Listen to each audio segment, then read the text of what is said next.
All right, let's get a check on what's happening in the crypto market now. We see it's mostly green on the screen, just Bitcoin there pulling back after a massive run to about $69,000. We're seeing a pullback 0.21%, but it's green everywhere else on the screen, with Ethereum 2.12% up. Ethereum trying to get back above that $3,000 level. BNB holding up $607. Quite an impressive run there for the Binance Exchange coin. Let's look at the sentiment in the market right there. We know after it was tending towards neutral, but now it's full-on greed in this market. 72 points over 100, showing that traders are really bullish right now. And some investors like to use the fear greed index to know exit and entry points into most of the market. So we're seeing greed there, 72 points. Let's look at the headlines in the crypto market. We see the Kenya Revenue Authority. They're targeting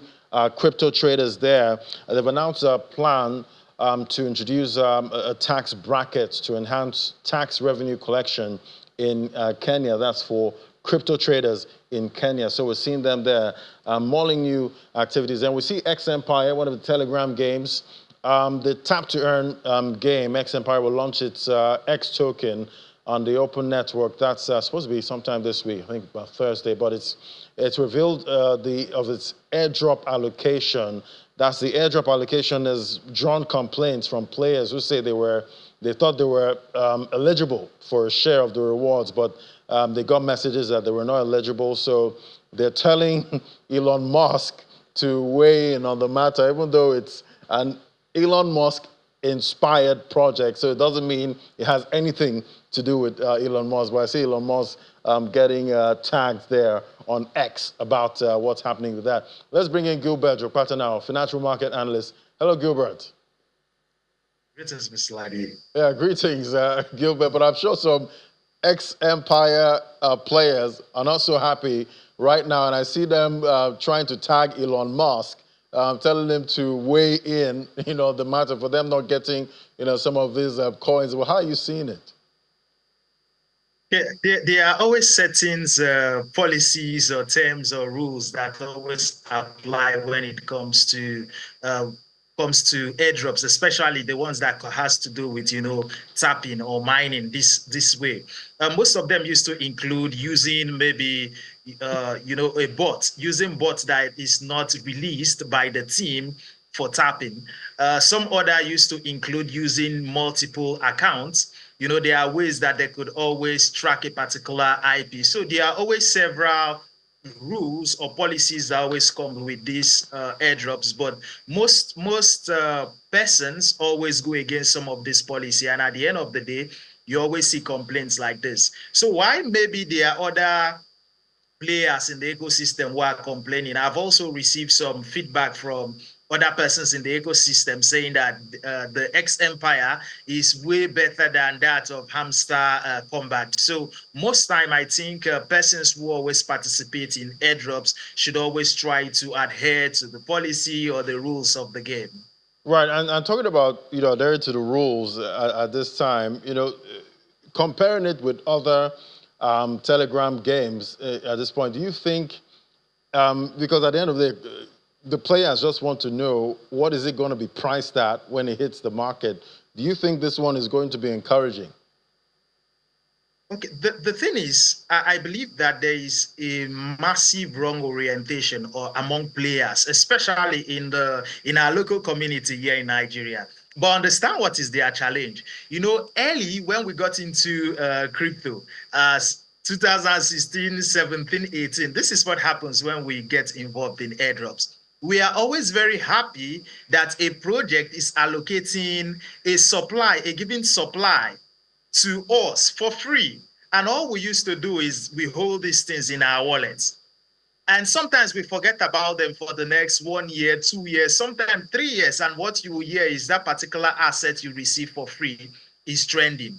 And people should remember that the purpose of an airdrop is purely marketing. So what happens is a project will decide, okay, instead of us giving $1 million or $5 million or $10 million to marketers, let's rather use it as an incentive to reward persons who will get to hear about this project.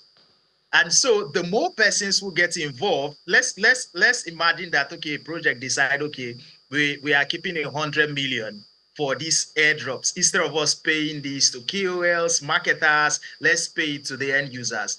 The more persons who get involved in that particular airdrop, it becomes too saturated. And at the end of the day, your allocation may be small. So I think this is the wrong idea or mentality that is really going mainstream among persons who get involved in cryptocurrency airdrops. But then I think the very anticipated build up is the listing that will happen on the 24th, which is, will it be encouraging? But then I think it's left for the market to price it, but I think that this will be more encouraging than maybe the last couple of airdrops some core airdroppers have always complained about. But they should always understand that it is not how much, it is your allocation. For example, the dogs airdrop, dog listed at a way lesser price than hamster comeback. And yet persons were complaining about hamster comeback, which meant that the allocation that they received for dogs was way more than the allocation most persons receive for hamster comeback. So at the end of the day, when persons who are getting involved in airdrop should just understand that you should not go in with greed. You should understand that this is the project giving you their assets for free. If you understand and love the ecosystem, if whatsoever you've received, the value in dollars is not encouraging, huddle, and then you should do your due diligence as well in understanding the kind of airdrops you want to get involved with. But above all, understand that you want to be part of the ecosystem, and that is why you're receiving such airdrops for free. Right. And talking about this whole airdrop system, do you see this continuing, in the short term, or is going to just fizzle away like every other season that comes up, in the crypto industry? Okay, airdrops have always been part of the game, and many persons, there are some persons who would see themselves as airdrops and bounty hunters. This tag have always existed, as long as I've been in the cryptocurrency space. But then airdrops always comes with trend. There are certain times that the trendy airdrops used to be if you're holding a particular asset and that asset wants to have a fork. Sometimes it's merely holding that asset and then the project is creating other assets in the ecosystem and then they airdrop it to you. So this used to come as a trend, and we have always made money through airdrops. This is it. But the thing is, the last bull market 2021, the major trend was DeFi airdrop. So the fact that you did a swap in a particular DEX, a decentralized exchange, and then the exchange decide, okay, they want to create a native token. At the end of the day, you may just see it's worth $1,000, $2,000, as the case may be. But then ICE and this other, I think ICE, then there were other airdrops that came that actually turned more of this tapping. Tap swap and the rest, even though tap swap have not gone public. There is this other crypto project that the name just left me. It was very, very popular. According to Nigerians, it cooked. So a lot of projects have realized that where you will always get persons to know about your project is always in building the Telegram. I believe that was Notcoin, if I'm not mistaken. I think that was Notcoin. Yes, that was Notcoin. Yeah. That was Notcoin. Notcoin really went mainstream, and so it now drove the trend of crypto airdrops to being a Telegram mini app. So the thing is, yes, right now the trend is that major airdrops that, the value always tend to excite persons are being built on Telegram. And I think Notcoin should take advantage of this. Other than that, it may fizzle out. When I mean fizzle out, not airdrops. Airdrops is always part of the game in the cryptocurrency market, but we don't know if the next season, where exciting airdrops will be on the Telegram app. But right now, this seems to be the Telegram season. Right, and it's quite interesting that you can, play most of these games on the Telegram app. It keeps a lot of people, on that app. But, looking at this week now, what are you seeing for the crypto market? Are you still seeing bullish sentiment for Bitcoin, or could we see some kind of headwind this week?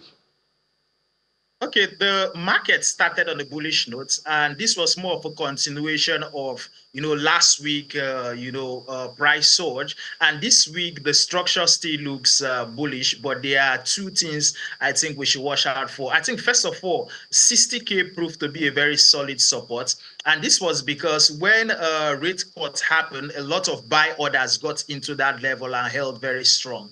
So our local support became 60K. The next local support that is in place right now is 65K. And 65K needs to be tested and prove that it's strong. And I think there was a bounce that happened around that particular zone. But I think that the most 65K get tested and prove to be strong, the stronger the surge we are going to get. But if you look at what is happening on the chart, I think the next level we should be testing should be 69K, 70, 71, 72. But around 71, 72K, there happen to be another major resistance there that we may have to test. So Right. we may have to hit that resistance level and then get knocked down maybe to 65K again before maybe we'll have some massive breakout that will break out of the range zone. Right. I'm sure traders now looking out for all those breakouts and all of those resistance and support zones to see, how Bitcoin fares. Well, thank you so much, Gilbert Jokpata. Always great